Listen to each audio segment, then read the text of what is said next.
Welcome back to Mystically Soul. My name is Lisa, and today I'm going to be talking about 3 teaching methods that you can use with your child.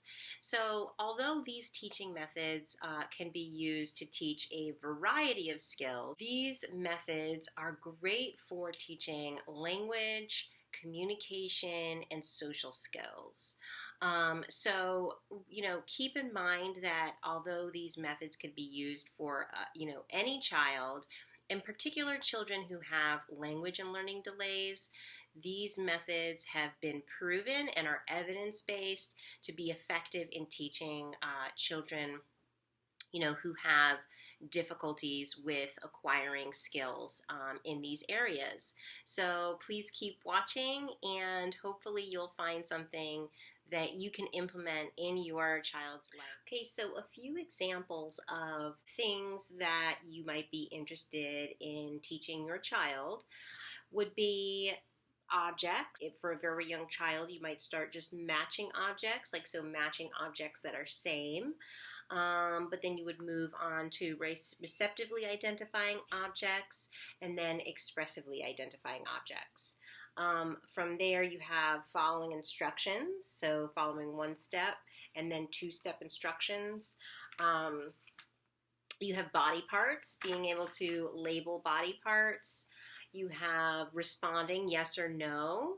So you would want them to be able to, respond with things that they want first, like, do you want a cookie? Yes or no, or do you want to tickle? Yes or no? And then you would move on to, is this a rabbit? Yes or no? Is this a book? Yes or no? Okay. From there, you could move on to, let's say, locations. So, showing a picture of a kitchen, a picture of a park, and a picture of a garage. And you would say, where do you go get milk, right? And they would be able to label the kitchen. Teaching actions, all sorts of actions. I see, features of objects, functions of objects, and the categories that objects belong to. You could be teaching how to demand for information. So, what, where questions, why, how, who, and when questions. And then going from there, moving on to prepositions. So in, out, on, over, through, okay? The attributes of objects, opposites. So, small, big, up, down. I can't think of any other opposites. Fat, skinny, smooth, hairy. Okay, and then we have pronouns. He, she, they, them, our. You have describing objects, using plurals, using negation. So words like don't, won't, doesn't, didn't, couldn't, shouldn't.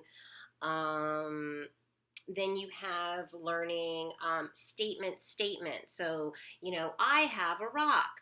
I have a shoe, okay? And finally, these are just, some examples I have from my book that I got when I worked at the Center for Autism and Related Disorders. So this is the carve model of language development. And then we also have, finally, is the sequences of behavior. So, for example, what comes before, what comes after. You can have things that have, 2 sequences. You can have things up to, like how to teach doing laundry that could have maybe 10 steps, right? So, the sequences are great for young children, but also really good for adults learning the functional skills, learning adaptive skills, and that kind of thing. Okay, the first method I'm going to be talking about is the didactic method. So the word didactic comes from a Greek word meaning apt at teaching or to teach. And essentially, the didactic method is really a traditional method of teaching in which the adult leads the instruction or the lesson, and the child will respond or have an opportunity to respond at some point to show demonstration of acquisition of the skill. So another key feature of the didactic method is that it operates on behaviorist theory, and in particular, operant conditioning. Operant conditioning is learning that emphasizes the consequences of a specific behavior as the controlling variables for future occurrences of behavior. So, put another way, operant conditioning is like reinforcing a behavior, meaning that the likelihood of that behavior will occur again under similar circumstances because it is likely that something rewarding will come out of engaging in that behavior. Let's say you're trying to teach colors, okay, and you put out red, green, and yellow, and you say touch yellow, and the child touches yellow, and you say great job. Okay, that positive response is a consequence that in the future, when presented with touch yellow, the likelihood that they're going to touch the correct color yellow increases because they received a positive response the last time they touched yellow. Now let's say you say touch yellow and they touch red. You'd say no, try again, touch yellow. Okay, so they have to repeat that that trial because they were incorrect. So when they do the correct answer, great job, now we can take a break. Okay, so now, by touching yellow, not only did they get the praise, but now they also get the break from work. Okay, so we're going to move on to the pros and cons of the didactic method. So a pro, or a positive aspect, would be that it's a good way to teach specific targets, specifically if the child has learning delays or learning challenges.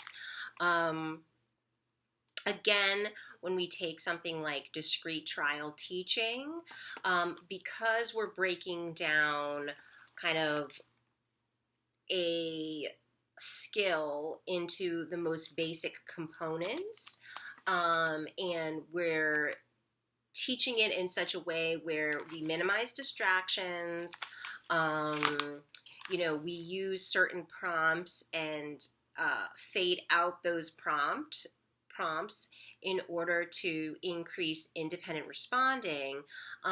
These methods are very good for children who have specific challenges. Like in the example of teaching the colors, we would start with the child learning the receptive identification first, meaning that they hear the word yellow and they respond by identifying that they know what yellow is. Then we would move on to teaching them to expressively, if they are verbal, to expressively identify, the color yellow. So we would say, we would have only one color, the color yellow, and we say, what's the color? And they would say yellow. And that would be the learning trial, right? So by using DTT, we're able to break down skills into very small components and really work on the fluency, meaning, that they're able to accurately and quickly demonstrate acquisition of the skill. DTT also allows us to have a certain level of stimulus control. So we want them responding to the correct stimulus, not stimulus that is irrelevant. And so DTT, again, allows us to have a little bit more control in the environment and therefore, minimize distractions, have the child responding to what we want them to respond to. If you would like me to do a more detailed, maybe even demonstrate what a discrete trial teaching would look like, please let me know down in the comments. I would be happy to do that. Moving on to the cons. So some of the cons of the didactic method or discrete trial teaching could be that it's potentially aversive, okay? And so we see this in classrooms all the time when, not every child has the same learning style. Not every child is going to respond to adult-led instruction.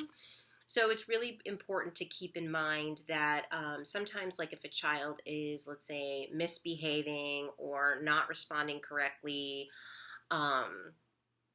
it doesn't necessarily mean that they are incapable of learning. It doesn't necessarily mean that they are bad. Children aren't bad just because they're not responding favorably to instruction. Typically, if a child is misbehaving or checked out, it means that the method of teaching them is not successful and needs to be reevaluated, right? Or maybe the teacher needs to think about how they can adjust the lesson to, accommodate the learning style of that particular child. Okay, so the second teaching method that I'm going to be talking about is naturalistic, or NET, which is natural environment teaching.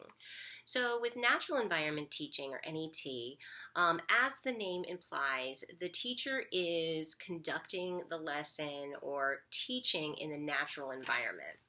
This is much more student-led or, child-led, and while there may be specific targets that you want to teach, you're really, structuring the lesson and what you're teaching based on what the child is interested in, what the child wants to play with, and you're allowing the child to identify what they are interested in, and you're going to kind of base what you're teaching on their interests. The target response should provide access to the thing that they're interested in the environment. Say, you're playing with dolls, and so, let's say you're using colors, and you say, oh, give me the yellow bucket. And so the child gives you the yellow bucket. So the play is the reinforcer. Oh, thank you for the yellow bucket, right? So that is the object itself, the lesson itself, is intrinsically valuable to the child and is thus the reinforcer for responding correctly. Okay, so again, the NET style is very much child-led, and the items in the environment are what is being used to teach the lesson and is also what is being used to reinforce correct responding. Okay, so talking about the pros of NET, or naturalistic teaching, obviously, because it's child-led and because the targets are the reinforcers, you're much more likely to get cooperation from the child. So this is definitely a pro. It reduces rote responding as well as robotic responding because you're switching up the targets, you're, weaving the lesson into the play, and so it's much more natural and it's much less kind of robotic style of learning. And because you are switching up, the items that are being played with, because you are maybe, randomizing the trials, you might be working in different environments, because there's so many different variables in the play, This also, increases generalization, or it fosters generalization of the skill. So the cons for naturalistic teaching, or NET, may be that it might be more challenging for some students to learn specific skills. So if, for example, if you're thinking about a child who has learning delays, language delays, communication delays, um, naturalistic teaching could be a great way to generalize a skill. And naturalistic teaching may be a great way to, encourage play and foster play skills. But in terms of learning specific skills that require fewer distractions, the naturalistic environment could pose to be a challenge.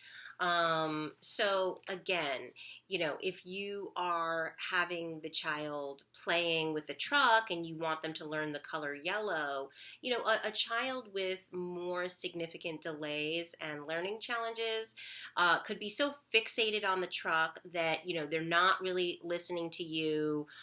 They could get annoyed that you might stop them from playing the truck to deliver, the antecedent stimulus for them to respond to. So they could kind of you could see some challenging behaviors because you're interrupting their play.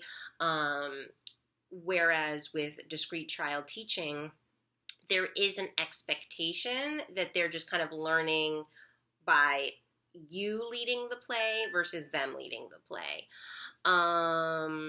Yeah, so another con could be that there's less repetition. There's fewer trials of a particular skill, and so again, with the child that has more significant challenges, they could actually respond better when there's more trials of the skill. That's kind of how they will acquire the skill, is through repetition. So the natural environment teaching style, there may not be the same level of repetition in order for that child to learn a particular skill. And another issue, and I kind of brought this up, is that there's less stimulus control, in the natural environment. Meaning, when you say, give me the yellow bucket, when you're, let's say, doing your little pretend play, you want them to respond to yellow bucket, okay? So the stimulus control, and you might even use a gesture, let's say, point to the yellow bucket, but because there's so many other distractions, they may hear yellow bucket, and let's say you're pointing to the yellow bucket, but you could also be pointing to something else, and so then they respond to hearing yellow bucket, and they're going to respond incorrectly because there's all these other things laid out. Okay, so there's poor stimulus control. Whereas with the DTT method, because there's fewer distractions, it's very clear. There's very clear stimulus control with, you saying yellow, pointing to yellow, and, the chances that they're going to respond correctly is greatly increased. Okay, so the third style of teaching is called developmental or pragmatic. Now, with the developmental or pragmatic approach, the emphasis is on functional skills and functional communication. There are multiple aspects of communication that are taught in this method, such as gaze, gestures, tone of voice, body positioning. So it's a little bit more of a holistic approach to teaching. In this method, activities are highly encouraged. Activities like role playing, games, pretend play.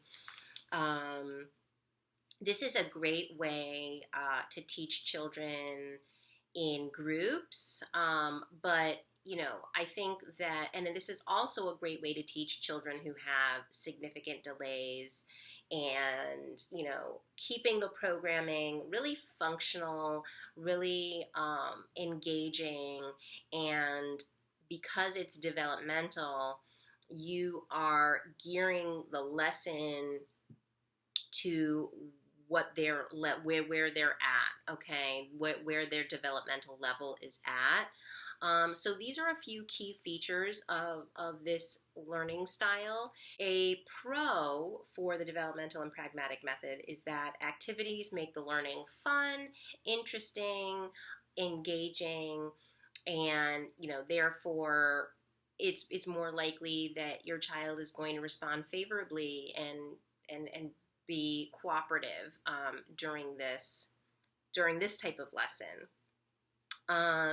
Another pro is that, it could also foster spontaneous language, okay? So, because it's not focused on the discrete trial, and because, you might be engaging in a game or an activity, the child may just feel comfortable just kind of like saying things, and this is always a good thing. Another pro is that useful skills are being taught. So sometimes with discrete trial teaching, the skills being taught may not be readily applicable to the child's life. Whereas with the developmental style, it's really focused on like, okay, so how is this going to benefit this child's life? How can this child use this skill in their life in a pragmatic way? Okay, so a con for the developmental or pragmatic method is that it could take longer to teach a particular skill because you're focused on teaching the various components of a skill. Like, so for example, not just the language, but also like the eye contact, the body positioning, the tone of voice, the affect. You're teaching all these components, so it could be that, the skill is maybe not learned quite as quickly as if you were just focused on the child saying hi, right? Another con could be that there are more distractions in this method. Again, this is something that you want to be mindful of. You always want the learning environment to be conducive to learning. So you want to minimize distractions as much as possible. And some planning and creativity is needed. So if you're doing, let's say, a role play, let's say you're role playing to teach empathic skills, right? So, let's say, you want to teach them how to respond when somebody tells them something sad about themselves, right? So, so you say like, okay, well, I'm going to pretend to be your classmate, and, you're going to respond to the story that I'm telling you. So you tell the student like, oh, the sad story, my dog is sick. And the correct response would be like, oh, I'm so sorry to hear about your dog. That sucks. That's terrible. That's the correct response, right? So you need to be comfortable with role playing. You need to, if let's say the lesson is, you want to teach empathy, you need to kind of come up with, okay, we're going to do a role play. I'm the student. I have something sad. So there's a certain level of creativity, right? Let's say you want to teach how to, go order something at a like a fast food restaurant, or even like any kind of restaurant, So let's say you have a group of kids and you're going to play pizza shop, right? So one person is the cashier, the other person's making the pizza, and then there's a customer, okay?